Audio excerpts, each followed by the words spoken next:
Hey, welcome back to the Ping Pong Flick Show. My name is Chris Wong. Yes, my voice is slightly coming back. It's better than before. Definitely better than before. And this is gonna be a really late night. I don't even know if it's gonna upload tonight. By the time you see this, might be Sunday morning. But I wanted to get back into talking. There's so much stuff to talk about. I recently tonight just had a Superman Hawaii meeting, and it's something this Lawrence Pacheco has been doing for like 18 years. I've only started being around for maybe the last, oh my God, since Superman Returns. And it's kind of cool. They're really comic based fans, and they really love the Christopher Reeve stuff. So they don't really quite like the Man of Steel and Batman v Superman, but I continue to support it. I just got this. I bought this new hat because the one I had before, where is it? I don't know, but it's orange, and it was really dull. I wore it so much that it was like getting gray. So I was like, you know what? I need a new cap, and I found this at Animation Magic, and I was like, I'll pick it up right now, and it's official. It's a real, a real one. So I loved it. I mean, I like how it comes out. So, and I said, I got a Justice League one, but I'm gonna get an actual JL one, the one where the emblem has JL instead of the Justice League cap when the Snyder Cut comes out. And I said, you know what? I'm gonna Batman v Superman is perfect. When Justice League comes out, the Snyder Cut comes out, I'm gonna get myself a Justice League one with the JL with the little star in the middle. That's the one I'm gonna get. Where is? I think it's right back here. So this is the one I had for that. But I'm gonna get the one that says JL in it and print it out. So, but anyway, I went to that, and it was it's trivia questions and stuff like that. I won a few things. I got a jelly bean thing here, and one of those membership type form stuff, and free comic books and stuff like that. So it's kind of cool. It's fun. It's a fun thing to do. Every once in a while, and it's good to see new faces and stuff. In fact, one of them, a fellow named Jay, and he came up to me, and he had the Man of Steel, one of the newest members. He had the Man of Steel. He had the Man of Steel emblem on top, and then he was like, I know you. You're the YouTube channel. I listen to your stuff, and I'm like, oh wow, I actually have a fan in Hawaii, and he's in Superman Hawaii now. So now that makes two of us who enjoy Zack Snyder's film. He also wants to release the Snyder Cut, so that's cool. Thank you, Jay. Great seeing you there, seeing your support. He's a huge cosplay. He showed me some pictures on his phone. He's part of a cosplayers called League of Shadows, and he had the whole DCEU. He had like Man of Steel, Superman, the Zack Snyder Justice League, and they all dressed up in Wonder Woman, Aquaman, Flash. It was awesome. If I could finally find a way to get a hold of his Instagram page, I'll show him to you. But it's so cool. It was so cool to meet him there, to see another person have the same type of interest and passion for the Zack Snyder films, and love for that too, or at least open-minded about it. So it's so cool to see that version, as opposed to everybody else was pretty much Christopher Reeve, all those. So it was cool to see him there. That was great. And we had some cupcakes and some candy. It was cool.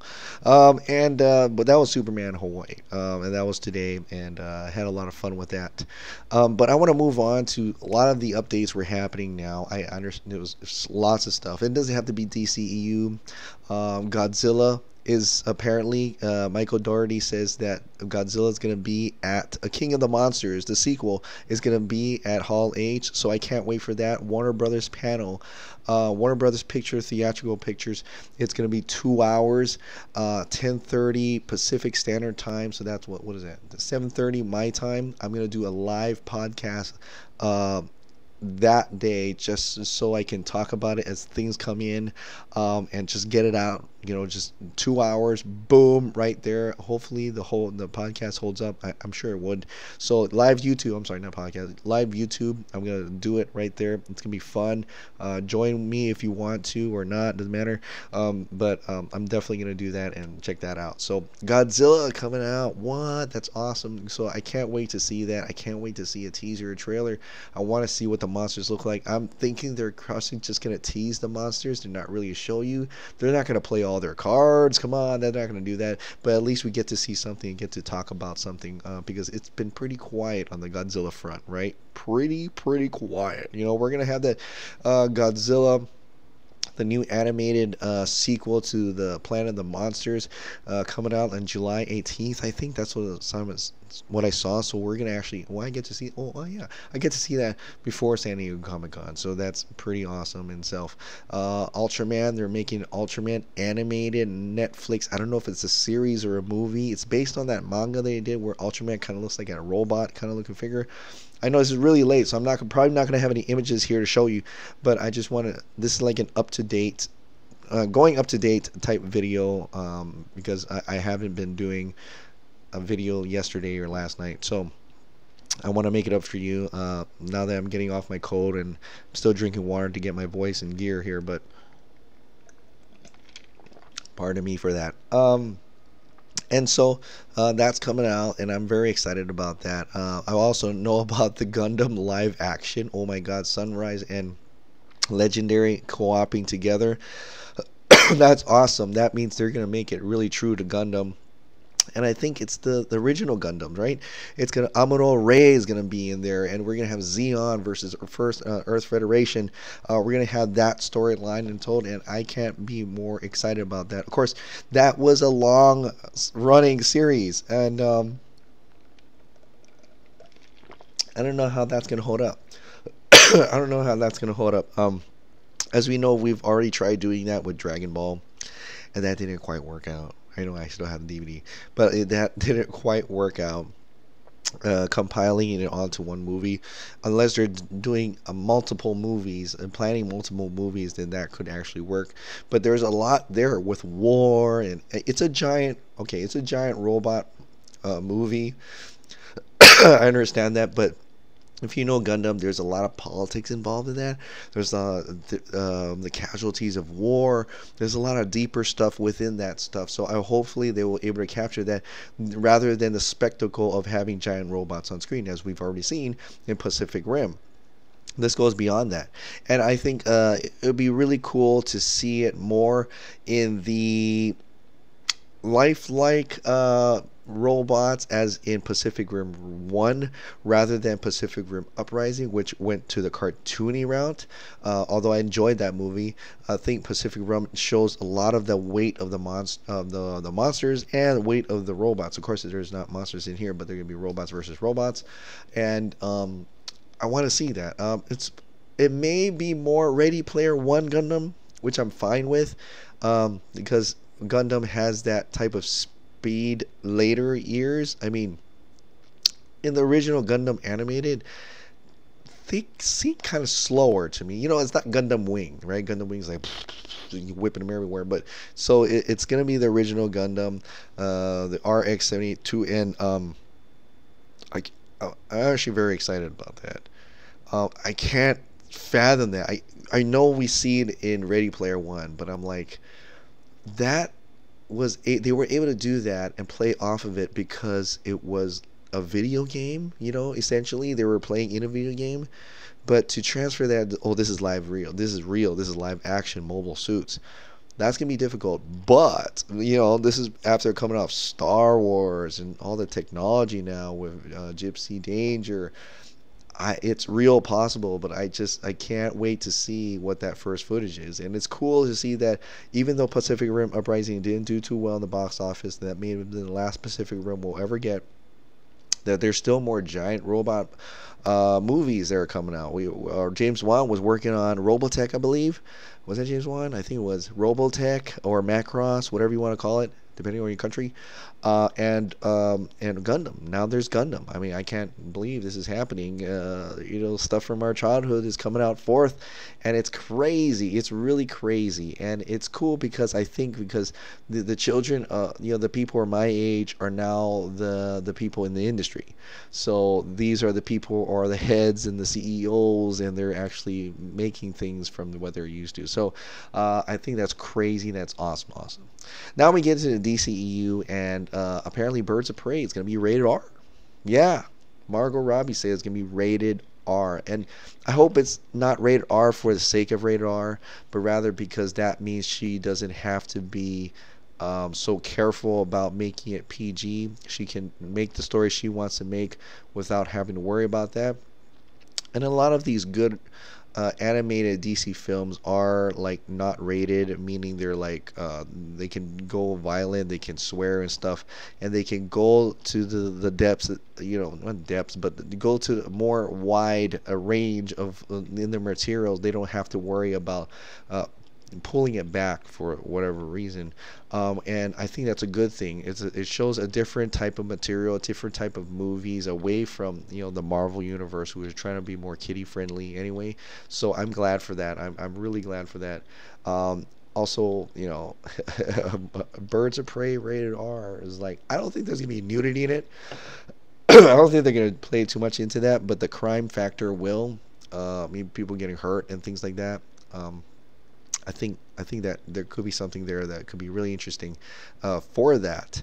And Margot Robbie says it's a low budget, so there you go. That's in line. Walter Hamada wants to do, keep it low budget, bigger gross profits afterwards. That is the idea into all his horror movie franchises. So I think that's a very, very smart move to do, and capitalize on that.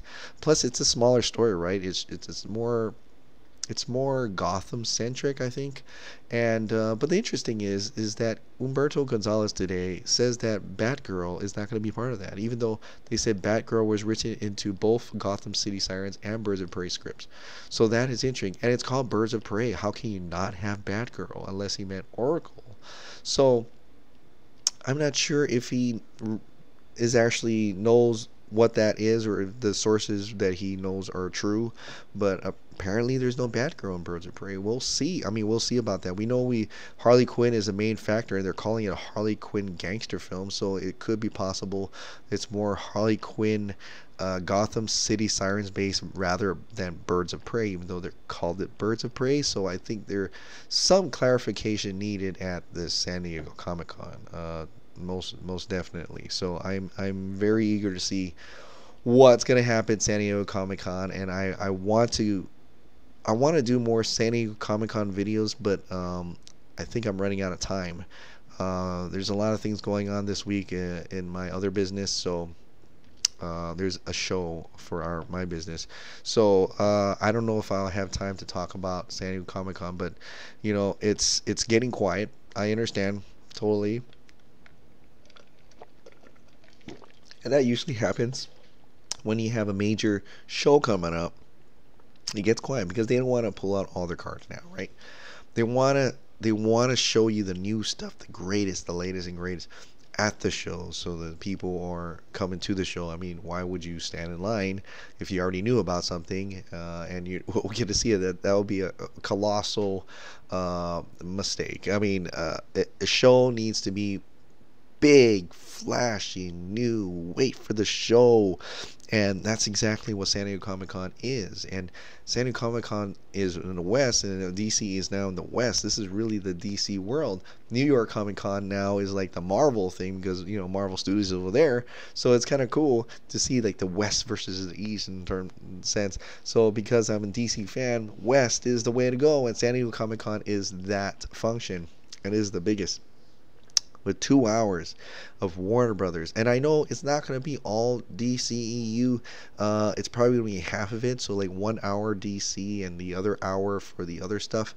I don't know how much Harry Potter is going to be involved in that. Very minimal. And it says theatrical on the panel. So It's not like they're going to talk about Watchmen TV show. It's not like they're going to talk about the what are they going to do, the Lord of the Rings or the Hobbit or something. Um, Tolkien type saga on the HBO or something like that. I think they were going to do that. So it's not like going to do that. So what we got? We got Harry Potter. We got Godzilla, most definitely. I can't think of any other. There probably other Warner Brother pictures that are being made, being done. But I think DC is going to be one of the biggest functions there, and it's going to be quite interesting what's going to come out of that. Is Walter Hamada going to show up? Is Walter Hamada going to show up? Zack Snyder has been pretty quiet. He's been pretty quiet on Vero, and that is to be expected. I say, in my opinion, it's the quiet before the storm, the calm before the storm.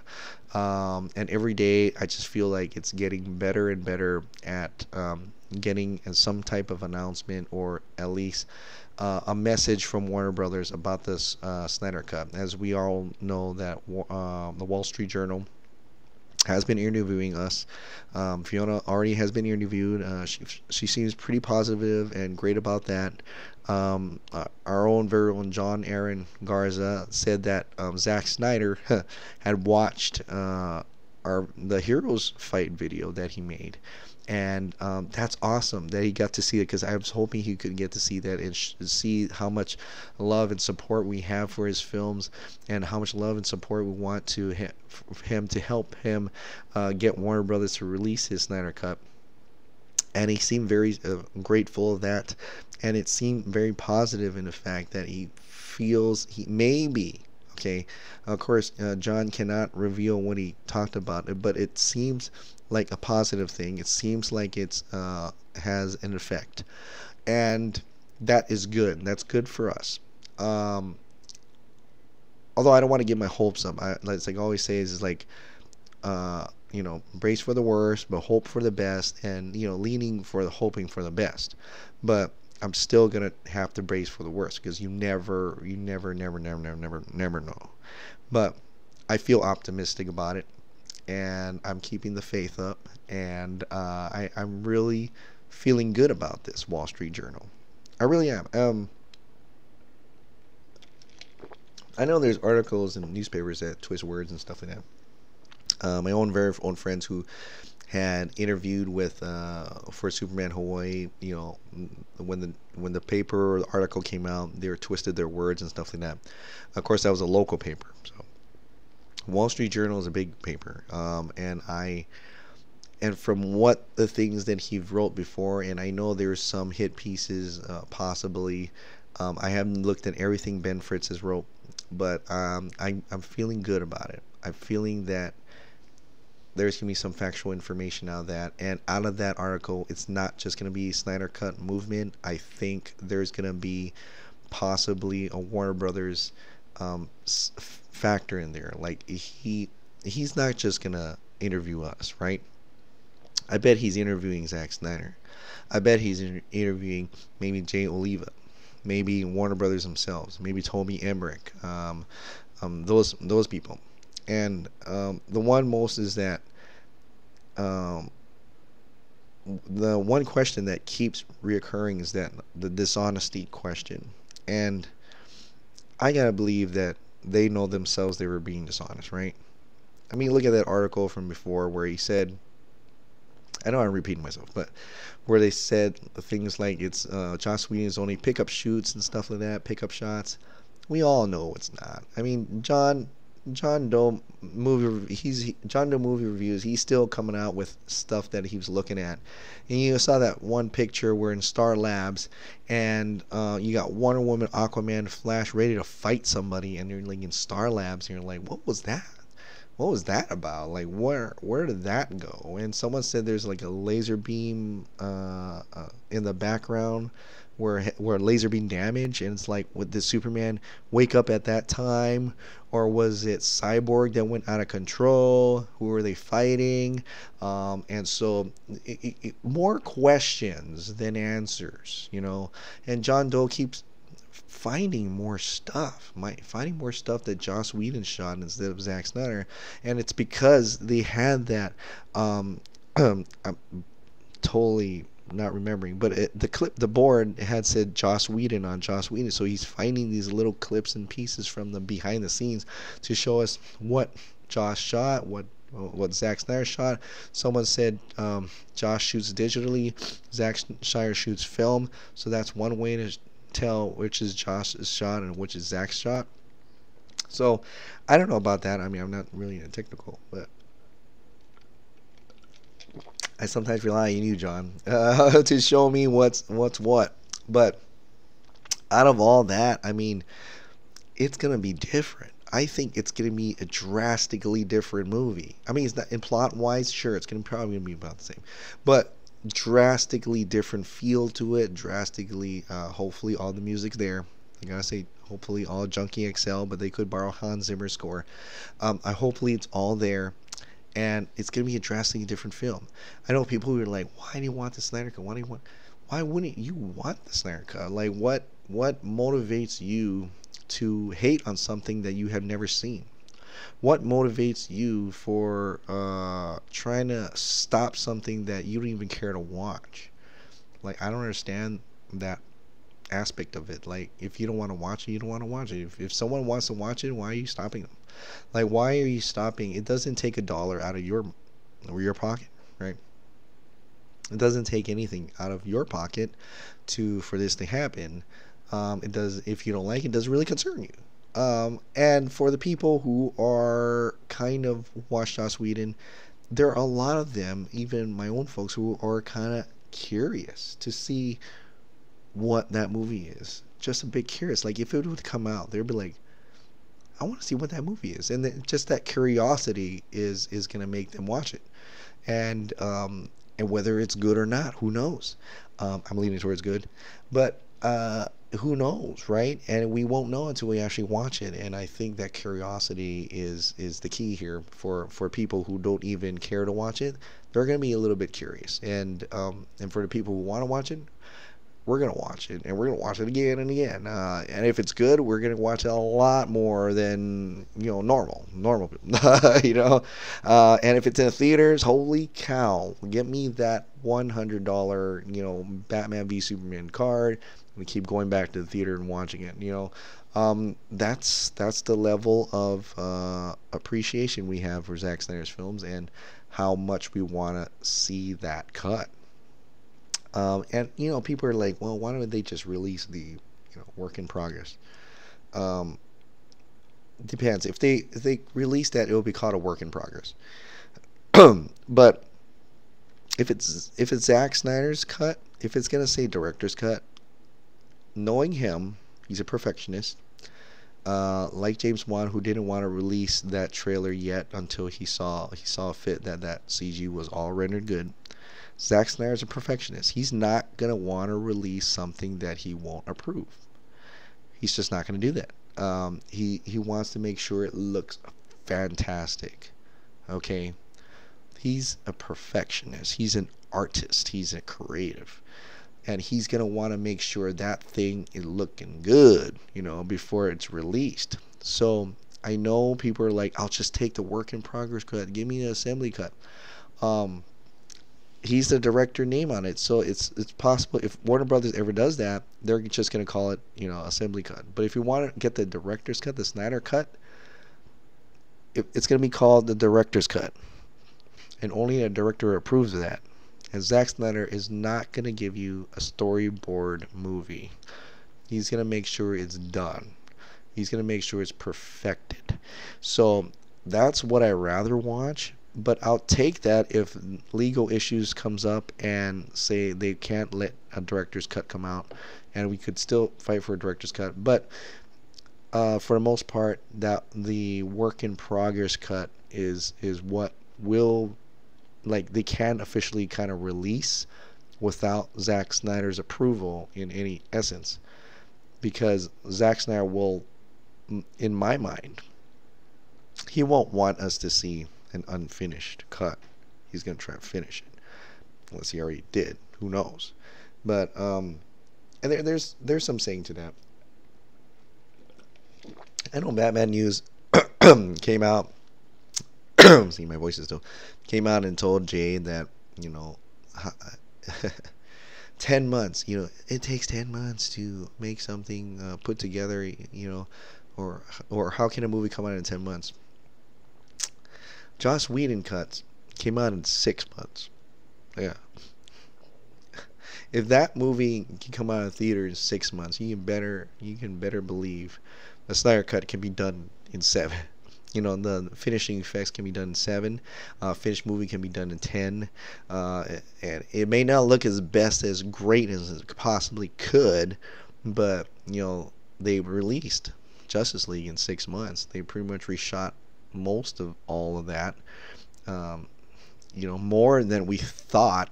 You know, it's a lot more painstakingly reshot material, and it was reshot and cut, and to make the 2 hour mandate, and so it's possible. I mean, it's quite possible. Not saying I know if it's for a fact that Zack Snyder has actually been finishing it up to now. He legally can put it together. He can show it to friends and family and things like that. We've already gone through that. Whether he did or not, who knows? At this point, I think he can't even tell anybody that if he's actually done it. And he's not actually doing it himself. You know, he could be writing Fountainhead and some creative team that he subcontract hired be doing that on his behalf. Like when we say, oh, Zack Snyder cut, you know, Zack Snyder is finishing himself. No, he's not the one at the computer rendering everything. You know, he's maybe overseeing some stuff, and then, or they finish material, they send it to him to look over and say what needs to be done. That's as much as involvement he's going to be in during finishing that. He did his part. He shot everything. That's his part. He shot everything. He storyboarded everything. He helped in editing and things like that. But he overseeing editing, and in fact, but he did his part. He did his principal photography. He did his part. Of course, he has time to go lift weights and throw water bottles and draw out and write out for Fountainhead or the last photograph, whichever movies he's doing, or if Fountainhead's even a movie at all. So he can't possibly. When we say he worked on it, he's not working on it himself. He's subcontracted team. You know, people who actually does VFX, and more scenes are coming out. More demo reels are being shown, and these reels are funny because some of them are shown like last year. Like it's not even this year. We're just finding them now. We're just totally finding them now, and it's so cool to see just little by little every single day something new, something to shake your head at. But Zack Snyder's cut, I hope they announce something before San Diego Comic Con, right? I mean, I told you, like if they release something bad about it before San Diego Comic Con, I'm sure Warner Brothers has their own calculations or their own search queries to show if they believe or not their Snyder Cut's going to make a lot of noise at San Diego Comic Con. If they wanted to avoid that, they got to make a statement now before that happens. If they do fear that there might be some repercussions at the show, but if they're contracting or they're making Wall Street Journal talk about the Snyder Cut, then I think they already know that. They already know there's some big noise out here, and they want to assess it. They want to get right to it, either in a good or bad way. But I think they already know, and they are very aware. So we might hear news before San Diego Comic Con. And what happened to that Man of Steel sequel news anyway? I know it's still before San Diego Comic Con. It could happen like the week of. I know Daniel RPK has been talking about that. He also been talking about what we know already, that Justice League, they're not going to do another Justice League for a long time, and we kind of already get that. You know, they're a little bit scared now, right? So they're going to go back to solo films and solo films after now. We got Aquaman, we got Shazam, we got Wonder Woman. You know, I don't know what's with that freaking accent, but we got a whole lot of different solo outings from here on out, with the exception of Birds of Prey. I think that's kind of a team. Suicide Squad, sort of team, Flash, but we're not gonna have like Justice League type stuff for a while. Although that could change once they see how Aquaman, Shazam, and Wonder Woman are perceived by the public. If everything is rock solid, awesome, awesome, awesome, and then after that, who knows? But Comic-Con, Hall H, what's gonna happen there, man? I don't know. I'm so nervous and but excited, and it's just nerve-wracking. I can't believe it's coming. Coming soon, 2 more weeks. My God, 2 more weeks, guys. I cannot believe it's coming soon. And all of this, whether what happens, I believe it's going to be over. I believe it's coming to an end. We're coming to the face of Armageddon. The storm called the Snyder Cut. I think it's coming to a head here. This is our answer. We are going to get an official answer soon. So, very excited for that. All right, well, this is getting a little bit long, so I'm going to stop it here. And I just want to thank you guys for continuing to watch my videos. I thank you so much for support. Thank you for all the get well wishes. I'm still, every time I'm drinking because I don't want to cough. And I don't want to, I already did cough, so I kind of failed there. But I'm so happy to see so much people out there in support of Snyder Cut as well. And I am so happy people out there who are just championing different aspects of the DCEU. Still have faith in the DCEU, even though some may say they may quit after. I think there's a lot to be had. There's a lot to be said. A lot to be great things to look forward to. And keep, like I said, brace for the worst, but very, very, very much hope for the best. And I think it's going to be positive. I believe so. I believe in my heart that we're going to have some great news, and I can't wait. I can't wait. All right, guys. Well, thank you so much for subscribing. Thank you so much for watching. I'll see you next time. Bye.